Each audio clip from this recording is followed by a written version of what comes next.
విశాఖపట్నం పశ్చిమ నియోజకవర్గం 2024 ఎన్నికల ఫలితం. ఇది కేవలం ఒక అభ్యర్థి గెలుపు, మరొకరి ఓటమి కాదు. అస్సలు కాదు. ఓటర్ల నాడిన అర్థం చేసుకోవడంలో ఒక వ్యవస్థ ఎంత దారుణంగా విఫలమైందో చెప్పే కథ ఇది. ఈరోజు మనం ఆ కథ లోతుల్లోకి వెళుతున్నాం. కేవలం డేటా ఆధారంగా, వ్యవస్థల పరంగా దీన్ని విశ్లేషిద్దాం.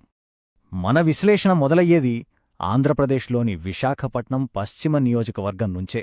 ఎందుకంటే ఇదొక మామూలు నియోజకవర్గం కాదు, ఇదొక పారిశ్రామిక ప్రాంతం. ఇక్కడి రాజకీయ నేల చాలా భిన్నమైనది. పరిశ్రమలు, వలస వచ్చిన ప్రజలు, వారి ఆశలు, ఆకాంక్షలు ఇవన్నీ కలిసి ఇక్కడి రాజకీయాలను శాసిస్తాయి. ఈ విశ్లేషణలో మనం 5 అంచెల్లో ముందుకు వెళ్దాం. ముందుగా ఆ నియోజకవర్గపు నేల స్వభావాన్ని అర్థం చేసుకుందాం.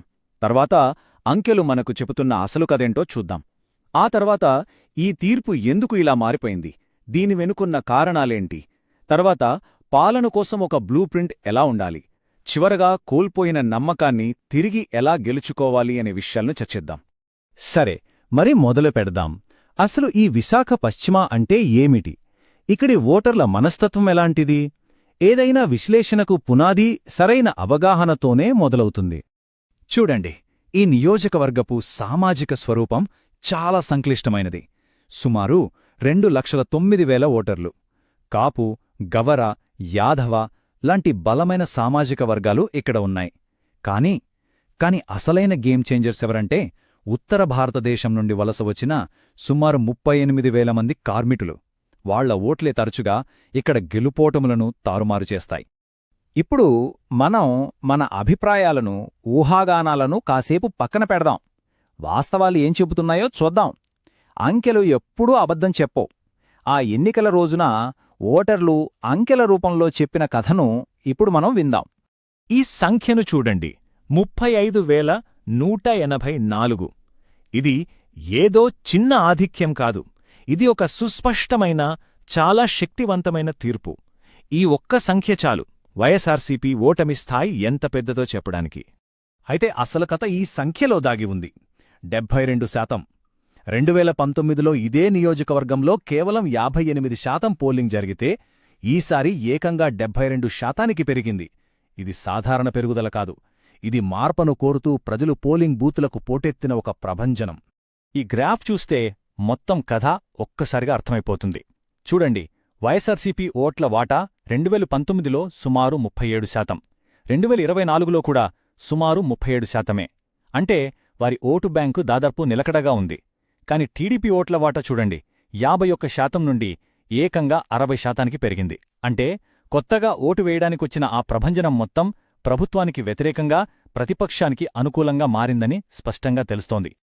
ఓకే, ఫలితమేంటో మనకు తెలిసింది. ఇప్పుడు అత్యంత కీలకమైన ప్రశ్న, ఎందుకు? ఈ తీర్పు వెనక ఉన్న అసలు కారణాలేమిటి? వ్యవస్థాగత వైఫల్యాలు ఎక్కడున్నాయి? ఇప్పుడు మనం దీనిపై లోతైన విశ్లేషణ చేద్దాం. వైఎస్సార్సీపీ ప్రచారాన్ని ఒక్కసారి చూద్దాం. వారి బలమేంటి? సంక్షేమ పథకాలను సమర్థవంతంగా అందించడం. కాని వారి అతిపెద్ద బలహీనతేంటో తెలుసా? పట్టణ ఓటర్లతో, వారి ఆకాంక్షలతో, వారి సమస్యలతో కనెక్ట్ అవ్వడంలో పూర్తిగా విఫలమవ్వడం. ఈ ఒక్క బలహీనత వారి బలాన్నంతటినీ నీరుగార్చేసింది. గుర్తించుకోవాల్సిన విషయమేంటంటే, ప్రజాస్వామ్యంలో ప్రజల ఆకాంక్షలను గౌరవంగా వినడం, బాధ్యతాయుతమైన సంభాషణ జరపడం కూడా అంతే ముఖ్యం. ఇది రాజ్యాంగం మనకు అందించిన గౌరవప్రదమైన జీవన విలువలలో భాగం. నిజానికి ఇక్కడ 2 వేర్వేరు కథలు, 2 వేర్వేరు నెరేటివులు పోటీపడ్డాయి. వైఎస్సార్సీపీ ఏం చెప్పింది? మేము మీకు అమ్మఒడి ఇచ్చాం, పెన్షన్లిచ్చాం అని గతాన్ని చూపించింది. కాని ప్రతిపక్షమేం చెప్పింది? మేము మీకు ఉద్యోగాలిస్తాం, మంచి రోడ్లు వేస్తాం, విశాఖ భవిష్యత్తును నిర్మిస్తాం అని భవిష్యత్తును చూపించింది. ఆకాంక్షల ముందు అందిన ప్రయోజనాల కథనం బలహీనపడిపోయింది. ఈ ఓటమికి మూల కారణం ఇదే, గ్రీవెన్స్ మిస్మ్యాచ్. అంటే ఏంటంటే, అధికార పార్టీ ఒక రకమైన సమస్యలను పరిష్కరిస్తోంది, అంటే బస్తీల్లో, పేద కాలనీల్లో ప్రాథమిక అవసరాలు తీరుస్తోంది. కాని మరోవైపు మధ్యతరగతి ప్రజలు, వలస కార్మికులు, వీళ్ల సమస్యలు వేరు. వాళ్లు చెత్త రోడ్లు, నీటి సమస్యలు, నిరుద్యోగంతో తీవ్ర అసంతృప్తితో ఉన్నారు. ఈ 2 ప్రపంచాల మధ్య ఒక వారధి నిర్మించడంలో ప్రచారం విఫలమైంది. ఈ వ్యూహాత్మక లోపాన్నే మనం ఒక చతుర్ముఖ సిద్ధాంతం ద్వారా ఇంకా బాగా అర్థం చేసుకోవచ్చు. వైఎస్ఆర్సీపీ ప్రచారం కేవలం విష్ణువు రూపంలోనే ఉంది. అంటే ఉన్నదాన్ని కాపాడటం, సంక్షేమం ఇవ్వడం.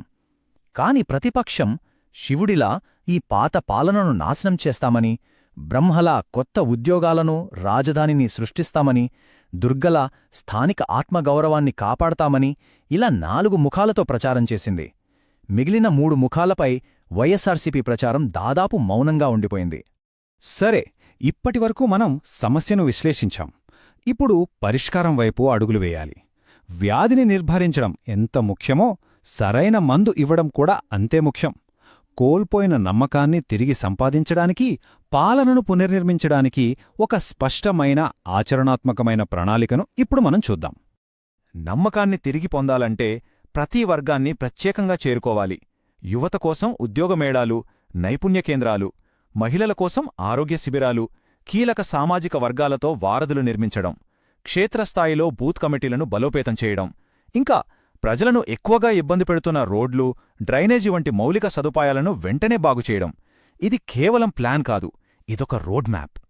ప్రజల్లో తిరిగి నమ్మకాన్ని కలిగించటానికి తక్షణమే కొన్ని పనులు చేపట్టాలి.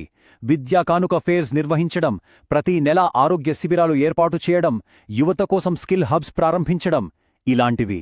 ఇవి కేవలం పథకాలు కాదు, ప్రజల జీవితాలను మెరుగుపరచాలనే నిబద్ధతకు, వారితో కలిసి పనిచేయాలనే సంకల్పానికి ఇవి సంకేతాలు. అసలైన మార్పు ఇక్కడే మొదలవ్వాలి. మేము మీకేదో ఇచ్చాం కాబట్టి మీరు మాకు ఓటేయండి అనే లావాదేవీల రాజకీయాల నుండి రండి, మనమందరం కలిసి మన ప్రాంతాన్ని నిర్మించుకుందాం అనే భాగస్వామ్య పాలన వైపు ప్రయాణం మొదలవ్వాలి. ఇకపై వాగ్దానాలు కాదు, పనితీరు మాత్రమే ప్రజలకు కొలమానం కావాలి. ఇక చివరిగా అత్యంత కఠినమైన ప్రశ్నకు వద్దాం. నాయకత్వం. భవిష్యత్తు వ్యూహాన్ని నిర్దేశించేది ఇదే. దీనిపై ఒక నిష్పక్షపాతమైన, డేటా ఆధారిత అంచనా చాలా అవసరం. మన దగ్గరున్న డేటా చాలా స్పష్టంగా ఉంది. అభ్యర్థిపై ప్రజా వ్యతిరేకత చాలా ఎక్కువగా ఉంది. నిలుపుకునే స్కోరు, టికెట్ గెలిచే సూచిక రెండూ తక్కువగానే ఉన్నాయి. కాని గత 5 ఏళ్లలో చేసిన కొన్ని సామాజిక పనుల వల్ల క్షేత్రస్థాయిలో కొంత పునాది కూడా ఉంది. ఇక్కడ మనం ఒక విషయాన్ని గుర్తుంచుకోవాలి. నాయకుల గురించి సేకరించిన సమాచారాన్ని చాలా బాధ్యతాయుతంగా వాడాలి. మన digital personal data protection framework ప్రకారం కూడా ప్రజల సమాచారం, వారి వ్యక్తిగత గోప్యతకు మనం అత్యంత విలువివ్వాలి. కాబట్టి మా తుది సిఫారస్సు ఇది: సమస్య వ్యక్తితో కాదు, అనుసరించిన వ్యూహంతో, పనిచేసిన వ్యవస్థతో. అందువల్ల పరిష్కారం కూడా వ్యక్తిని మార్చడం కాదు, మొత్తం ప్రచార విధానాన్ని, పాలనా వ్యవస్థను మార్చడం. అంటే వ్యక్తి కేంద్రంగా సాగే రాజకీయాల నుండి వ్యవస్థ కేంద్రంగా సాగే రాజకీయాల వైపు మారాలి. మనం ఈ విశ్లేషణను ఒక ఆలోచన రేకెత్తించే ప్రశ్నతో ముగిద్దాం.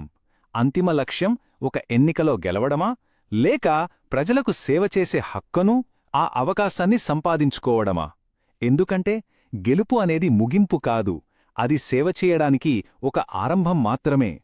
మీరు కూడా ప్రజలకు సేవ చేసే నాయకుడిగా ఎదగాలనుకుంటే, మీ నియోజకవర్గాన్ని అభివృద్ధి పదంలో నడిపించాలనుకుంటే blueprintstrategies.ai ని సంప్రదించండి.